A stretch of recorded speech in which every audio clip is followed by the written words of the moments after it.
he found out he had AIDS in the 80s. And at that time, AIDS was rampant in the community. This summer marks 30 years that my brother's been gone. So it's like a timestamp. Kyle was older than me, and we had different mothers. So I was in elementary school, and one day I came home, and my brother was gone. And I had asked, "Where's Kyle?"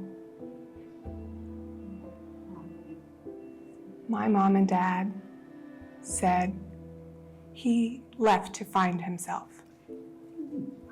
And I had no idea what that meant, that he and my father had had a falling out. When I was in high school, they were able to mend that relationship. And later, my older brother told me it was because of my relationship with Kyle that my father and Kyle finally reconnected. Kyle is my uncle on my father's side. Most of the time growing up, Uncle Kyle was out of town. I didn't get a chance to spend a lot of time with him, but the chances I did get to spend time with him, he's just a really, really good human. And I had a great relationship with me and my sister as well. Full of life, just absolutely full of life. And a great person to be around. Something I haven't seen in a lot of people, with the joy that he lived with. Oh, he was so handsome. He was so handsome. All my friends would say, "Oh, is that your brother?" And they would look at him and would say, "Yes, that's my brother." He was also an author, an activist. He was a very cherished and valued person. He made our family complete. There was a lot of anticipation for me to get a chance to come here and be with my aunt, Dr. Egbert, and get a chance to see her and Uncle Steve. And the anticipation for me was just a chance to get and connect with my family. And this way is really special. We had been close. He fought moving to New York. And once he moved to New York, he really fell in love with the community. He felt more at home in New York, but here in the Dallas-Fort Worth area, it was still very oppressive. It's better, but Texas is still not as open as other states. So the family would fly to New York, and our visits were more frequent when his health began to decline. When I found out, I was devastated. I knew at that time there was no cure for AIDS. He wanted people to know that he died from AIDS and not the cancer, because he would never have gotten cancer if he didn't have AIDS. And he wanted the spotlight to be on the LGBT community. He wanted everyone to look at the AIDS epidemic and focus on that.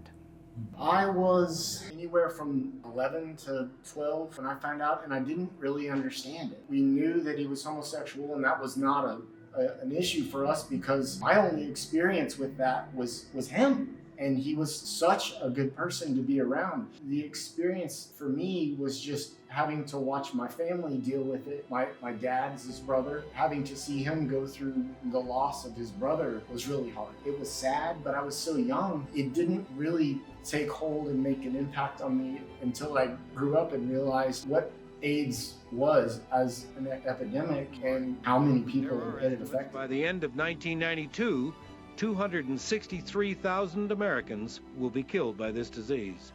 All my memories of Uncle Kyle are so positive that whenever I get a chance to reflect back, it's just to be able to compare the way I'm living now and the way I saw him as an example live, as a model to say this is the way that you want to impact other people. If I can have that kind of positive impact with anybody, that would be something to aspire to. So my brother knew about the quilt project, and we had discussed about making a quilt for other people. So when he passed away, we collected his ties. He always looked so nice. We collected the family pictures, both within the family, and his partner and his friends also helped to gather those pictures. The AIDS Memorial Quilt was started in 1987 by Cleve Jones, who was a gay rights advocate in San Francisco. And it was started as a memorial for people who died of AIDS. And so as it grew, they began stitching them together, like you see in the big block behind me. Now it's run by the National AIDS Memorial, which is an organization. So they actually still accept panels if people want to submit them, but panels that were submitted previously, can apply to display them like we have. And so they'll send them out for what they call community displays. These panels were made by their friends, sometimes their families, but usually not. Their friends know the stories, and when their friends are gone, no one knows the stories anymore. And that's heartbreaking to me as a journalist and as a historian. I feel like it's almost a race against time to get these stories saved before it's too late. After one of its displays on the National Mall, it did sort of tours around the country, so that one in Fort Worth was like that. The reason why we bring it now is still to sort of inform people of what the AIDS epidemic was, how it impacted the community, how it impacted our local community in DFW. There are a lot of resources now, Help Center in Arlington and Fort Worth that do a lot of work. We think it's still important to remember this part of history and how it impacted our local community. I thought, well, maybe my brother's quilt will be here because he graduated high school here in Dallas. He went to TCC, so I didn't know how they picked the names and which quilts would be displayed. So later when I received the email from her, she said she could get it. I actually received the email on Kyle's partner's birthday. July 6th. Later, my daughter was born on July 6th. I didn't expect to be so overwhelmed with emotions when I saw the quilt. I've never seen it sewn together with the other pieces and memories. So I was very touched when I saw it. It was the first time I've ever had a chance to see it in person, to be able to bring it back to my uncle, who I really miss. It's my hope that in the future, a good chunk of our archive will eventually live here. I want it to be something that goes well beyond me and the folks who are working on it now, so that this is something that future generations can experience and have come out. And Catherine and her team do a great job of bringing these materials out for Pride and for Gay History Month so that people can see what they have. We've lost a lot of people in our community over the years, and we're about to lose another generation. So it's really important for me for people to be able to see the material in our archive. I don't want it to just lock it away in a climate-controlled room that no one can see it. It's important that they be able to experience and touch it and see it. It's really special to have it here and to be able to have that connection, because it's been such a long time. To be able to continue the conversation, I think, is important. I'm obviously glad it's not the epidemic it once was. I think it's important to have awareness of the impact that it can have on our society as a whole. Fort Worth did a really large display of a lot of panels, which we have photos of in the archives actually, but they were doing these community displays like this, but on a larger scale as a form of activism and advocacy. During that time period, there wasn't any government support. Federal government was not stepping in to help with resources and medications and things. You saw sort of different types of activism. Sometimes there were, marches and things like that, but then also you had the AIDS quilt, where you just have this massive display, commemorating people who died and putting a name to those people, so it wasn't just a statistic. You had two very important groups that I don't think that we would have seen the kind of progress that we've seen with AIDS research and treatment if not for both of those groups. You had to have ACT UP, yelling in the streets, throwing paint, having die-ins in front of the CDC, really getting up people's noses. And then you had to have something like the AIDS Memorial Quilt covering the mall in DC, and just the sheer volume of panels and how they tripled or more than tripled the next time they were there. It's hard not to walk through that and just be impacted.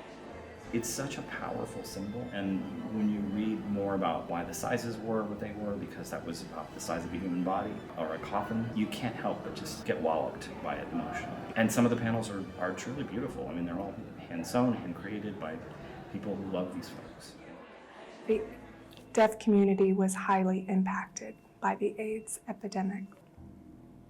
At that time, all of the precautions and warnings were spread through TV and radio,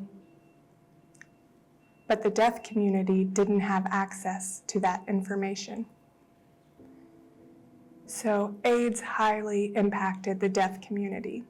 The quilt is on loan to us from the AIDS Memorial, but we have some stuff in our Pride in the Archives exhibit that relate to the quilt. And we have a names project button, which is what the AIDS Memorial started as. It's sort of our opportunity to share the history that we have in our collections. These represent the people that are documented in them. We want those people in those communities to have access to them, to know what we have and show that they can just come in and look at these things. They're not meant to be stored away forever. We want to bring them out and we want people to come in and see them. Archiving is activism. I love that concept because preserving this material is an act of activism. It's never been more apparent than it is right now. We see the leadership of our own state targeting universities who have queer collections. Why are you keeping all this stuff? You don't need this. Which struck the fear of God into a lot of us, particularly those of us who partner with campus organizations and campus facilities like libraries, that if this material is in peril because of the anti-gay agenda that's going on in our current political spectrum, it's a wake-up call. It's one of the primary reasons that I do what I do now, because how could you possibly hope to know where you're going if you have no idea where you've been? A mystery disease known as the gay plague has become an epidemic unprecedented in the history of American medicine. AIDS is not a gay disease. AIDS is a disease, period, that we need to help all of humanity solve. The LGBTQ community has long been oppressed. We need to continue to ally and support that community. And we need to bring awareness to students that don't know the history, both for the LGBTQ community and the AIDS community. As the global community marked World AIDS Day, here in Washington, AIDS activists held a mock funeral at the gates of the White House. The ceremony honored the 1.8 million people worldwide who died in the past year due to lack of access to AIDS treatment. For a lot of people, it was the wake-up call that these are human beings. When you would lose someone that was very close to you, and even though you may have known they were gay, they didn't really talk about it, and you didn't talk about it with them, they're gone all of a sudden. It hurts just as much. That kind of helped push forward the civil rights movement for LGBTQ people. Looking back, I can think about AIDS at that time and the LGBTQ community. I feel like now there's more compassion and understanding. I know there's still a lot of loss and grieving, but my brother would have been so happy to see how far the community's come since that time. Rain held off for most of today's Pride March, but downpours and lightning forced organizers to cut short the celebration. Still, the weather did not put a damper on the day. Organizers say 2.5 million people came out to celebrate. Revelers sang and they danced and they showed solidarity with the LGBTQ community. Listen to your elders. Listen to their stories. Record their stories if you can. That's whether it's your family, people in your community who have lived through things that you didn't have to. Hearing stories about what AIDS was like in those days. You would lose all of your friends and you would go to 15 to 20 funerals a week. I can't even begin to fathom what that would be like. We lost so many amazingly talented people. It was devastating just as a bystander. But when you're part of the community, it became almost overwhelming. And the fact that the folks that we still have lived through that, they deserve a stunning amount of our respect. My husband and I decided to name our third son, Kyle, after my brother, and he's also here at UTA. She always spoke of him whenever she got the chance. Oh, this is Kyle, named after my brother. Of course, I never met him. I was named after his time. I thought it was really cool to see the pictures, see him up there with everyone else. I was like, oh, I'm named after that guy. Uncle Kyle was a big reason like she is able to get involved, why she knows what she knows, why she's an advocate for like the deaf community, the LGBTQ+ community. Just the exposure to her brother being so ingrained in the community was very special to her. He would want me to say that he was part of the LGBTQ community. He was proud of that. He was involved in so many communities. Our family, his friends, people loved him. And we can't forget that the people that died from AIDS are people. They are humans. It doesn't matter. The point is, he was a person. Being able to be so closely connected to somebody that was so beautiful. When you would hear rhetoric that was negative, verging on and getting into things like hate, to be able to have a connection to somebody that was the exact opposite of that gives you an attitude of understanding of somebody that's not like you. And to be able to be tolerant of others, I think, is something that we can all, learn from. And that's part of the legacy that he's been able to leave with me. I mean, she always spoke super highly of him, just how he's a super compassionate person, super kind guy. He had no enemies and just a million friends just wherever he went. My brother Kyle made me an advocate for the LGBTQ community. Because the point, the focus, is love, and I can't separate that.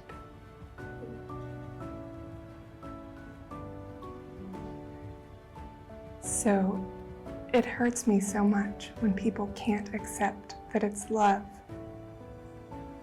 And so I will forever fight for love.